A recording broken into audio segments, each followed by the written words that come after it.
New rule. If it makes you nervous, you have to do it. If you're the kind of person that avoids eye contact with baristas and waitresses and waiters, we're about to fix that. Nothing changes if nothing changes. So you need to start showing up in places where confidence is required and not just where it's comfortable for you. We're going to discuss the kinds of situations that we are going to go out of our way to put ourselves in order to gain confidence. Situation number 1.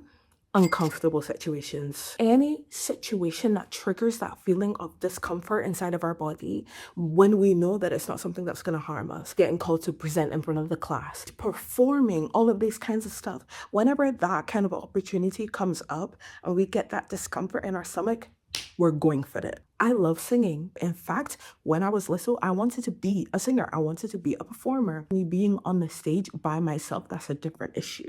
Okay, that's when the nerves come rushing in. Pushing through can yield results. I was so uncomfortable, but then I became the lead of the youth choir. Pushing through that discomfort allowed me to elevate, to hone my singing skills, to do something that I love without the barrier of being afraid of other people seeing me. I'm not saying I never get nervous anymore. I do. But I have done it before, so it is light work. It's a subtle discomfort, but it doesn't hold me back. So in the same way as when you have a situation that is making you feel that storm of discomfort inside of you, I'm just going to be doing all the editing. I'll do the extra work in the back, and they can present it. They can speak on my behalf. I see you. I used to be you, not anymore, okay? You're gonna present. It doesn't matter if you are shaking in your bloody boots, okay? You're gonna do it. And then the next time when you do it, it's gonna be better. The next time when you do it, you're gonna be less nervous. You need to do it enough times so that the discomfort is not the thing that's limiting you. Situations number 2. New situations. I was on Instagram a couple of days ago and Layla Hermosi was on my feed and she said, confidence comes from competence and competence comes from doing something. And I might just talk at you. I might just be saying things to you and you might be thinking, why is she telling me to do all of this kind of stuff? I've never seen her do it by herself. I've never seen you do it. Why don't you do it first? I did do it and I documented the whole thing. Roll the clip. I always tell you guys that being uncomfortable is the key to you growing. And today is the day where I get to be a live example for you guys. I'm going to this thing that happens every week, but I've only been once before. I have one friend that usually goes with me. She is not coming this week, and I only find that out halfway on the road. I had the thought to turn right back around and go right back all the way home because that's so awkward. I'm going to be by myself in this environment where I have no sort of connection, no friends. It's scary. I'm quite nervous. Obviously, the ideal situation would be for me to make friends. We'll see what happens and I'll let you guys know when I get out. We just finished and I'm on my way back home now. As you can see, I did not die. I'm still alive. And I think I conducted myself really well. I spoke to one person when I was getting my tea. There was like a couple that's here and there because I was by myself. But apart from that, no one really cares. They can hung, but I still went. And I went as I went. And because I went this time without my friend, I can go back by myself if I have to. Because I've already done it once. You see how that works? You see? Me and you are one and the same. So if I can do it, that means you can do it too. There is something that you have been nervous about attending to. There is something that you have been so scared to go to, even though you want to try so bad. But you have talked or psyched yourself out of going, out of showing up, out of doing whatever, because you are afraid of judgment. You are afraid of the spotlight effect. You are afraid of being seen. Go do it. Trying removes the mystique, removes the fear. Once you try, you have knowledge. And once you have knowledge, you have security, confidence. When I started becoming a lot more confident, I started surrounding myself with more confident people. And when I was amongst these confident people, as a confident person myself, I realized something. We all spoke a certain way. There was a particular type of language, of wording that we all used that I didn't use when I didn't have confidence. If you want to be a confident person, you can't just think like one, you need to talk like one. Number 1, yes. You're going to start saying yes. Now, if you were anything like me, you know that anytime a situation comes up that is remotely uncomfortable, you're saying no immediately. Absolutely not. Emma, we're having this performance. We really want you to perform. No. That's so funny. Thank you though, but no. Jade, come and be in our group for this class. We're doing a presentation and it's extra credit. No. You're gonna deny extra credit? Yeah, I'll find out a way to make it up myself. Those situations that you would say no to, start saying yes to. Just start saying yes more. If I thought I couldn't do it and I was saying no, I was robbing myself of the chance to try. We're essentially booing ourselves off of stages that nobody even had a chance to see us perform on. So what are you gonna do? Yes, I will do that presentation. Yes, I will go to that event. The second thing you're gonna start saying, I can.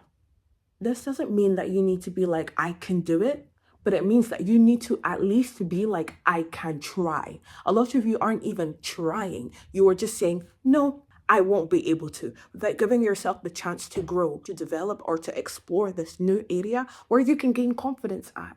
No wonder you don't have confidence, because you're not testing it. You're not putting yourself in a situation to grow it. So when you start saying, I can, you will start entering into all these different situations that will allow that confidence to grow, because it will be put to the test. And not only will it be put to the test, you will gain confidence because you will gain competence from doing something. And sometimes that negative voice is so loud in our heads that we believe it entirely. And it might not even be true, but because we believe it, we now need to lie to ourselves. Okay? We now need to lie to ourselves.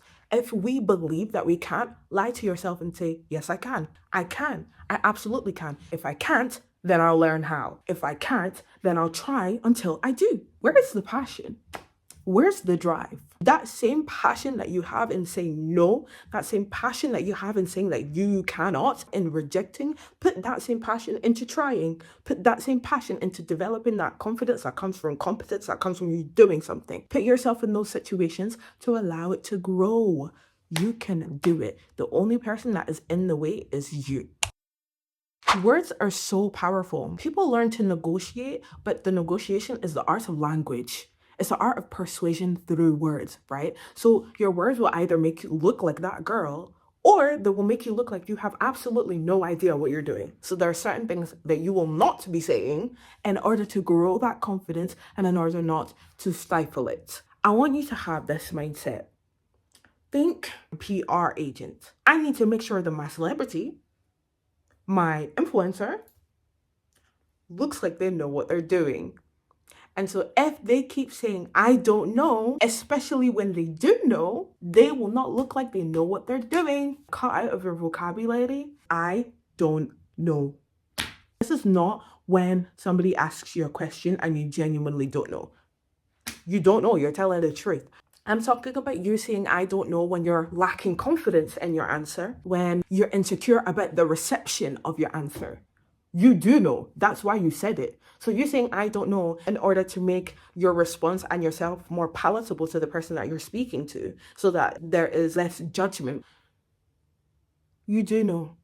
Don't make it look like you don't know what you're doing, because you do know what you're doing. You thought about it, so you said it. But stop saying I don't know. And it's the same habit that I've observed around a particular type of people who lack confidence. They say I don't know when they're talking a lot. What are you doing? We're supposed to be faithing it till we make it. We're supposed to be growing in our confidence. We're supposed to be trying to elevate ourselves, trying to grow. We're trying to be that girl. Do it girls not know? Yes, they know. They know what they're talking about. Instead of you rushing to say, I don't know, why don't you take the time to figure out what you're trying to say, so that your sentence structure comes out in a way that's confident, because you've taken the time to process what exactly it is that you're going to say. They're not going to die if you take a few seconds to think, okay? Sometimes confidence is less about learning and more about unlearning. The first thing that you're going to abandon in this confidence journey is embarrassment. It's built in to help us conduct our way properly in a society so that we are not outcasted and things like that. However, it's useless, because embarrassment is a choice, which means it's a reaction. It's not a fact. So that means it is subjective. Make your embarrassment not even a thing. You pose the question, should I feel embarrassed? Say no. Instead of feeling embarrassed, find it funny. Oh my gosh, I tripped. Oh my gosh, I jammed on stage. That's funny. It's not embarrassing. Instead of being embarrassed, find it endearing. Oh my gosh, I repeated myself at the end of that sentence in the presentation. Oh, that's so cute. I tripped on the way up in front of all the execs. Oh, I'm so clumsy. Find it endearing or find it relatable. Oh my gosh, I was sweating so much when I was on stage. That's so real. Oh my gosh, I stuttered when I was answering a question out in class. That's so real. Look at the options.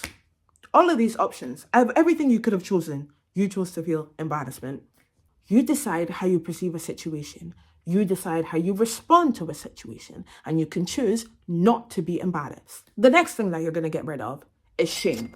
I had to look up specifically what shame was, but shame is an emotion that is usually tied to guilt, but it's stronger than guilt. And it can be interwoven into a lot of cultures. So it's a very big deal. But for you to gain confidence, you need to abandon the idea of shame completely. Stop negatively looking at yourself or allowing yourself to be consumed with guilt whenever you mess up, whenever you fail to do something perfectly in terms of presenting, performing, public speaking, anything that is in an uncomfortable situation. When you don't do it perfectly or like an expert, the first few times you do it, stop allowing shame to consume you. Shame isn't going to get you anywhere. Shame doesn't do anything for you. It just allows you to dwell on your mistakes rather than you taking the time to figure out how to get better next time. You didn't let down anybody. You were learning. You didn't let down anybody because you will do better next time. And if you did, you will show them better next time.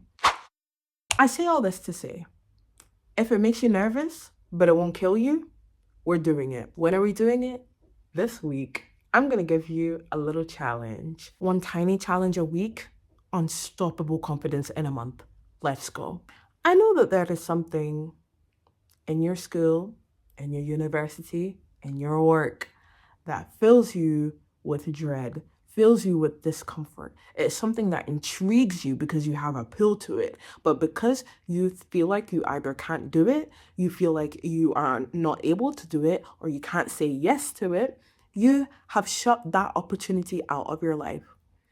The small challenge you're going to do is you're going to go up and do it. If you're in a school, you're going to go find what play is happening and you're going to audition for it. If you're in university, you're going to take the presenting role in your team. But I want you to focus on one thing. I don't want you to focus on you doing it perfectly. I don't want you to focus on you not messing up. What I want you to focus on is allowing yourself to be a beginner. Allow yourself to try. So many of you are stopping yourself from learning, growing in confidence, growing in skill, elevating, period, because you are not allowing yourself to be a beginner. You find shame in being a beginner. Who is perfect on the first try? Before we learned to walk, we crawled, no? You need to learn to do something at a lower version so that you can do the full version later. Allow yourself to be a beginner. Don't worry about other people seeing you be a beginner because they know that you're a beginner. Especially if this is something that you haven't tried before. That's okay. You will get better at it. The next time they see you do it, you'll be better than before. Because you've done it once, it will be easier for you to do it the next time. And because you've done it the one time, the confidence will be there the next time. So you will do it naturally a lot better than you did it before. Allow yourself to be a beginner in this challenge.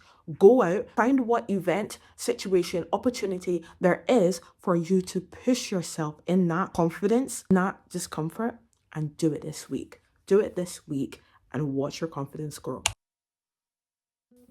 And that's it for today. I hope that in the next couple of weeks, a lot of your confidence begin to go from this to this. I want you to keep doing it every single week, and I want you to come back and tell me exactly how your confidence grew. And I'm so excited to read all of your comments to just be like, I'm so proud. I feel like a proud mother.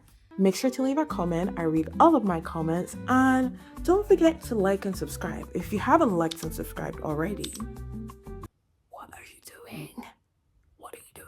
Follow me on all my social media to get a behind the scenes look at my life and also just extra fun content.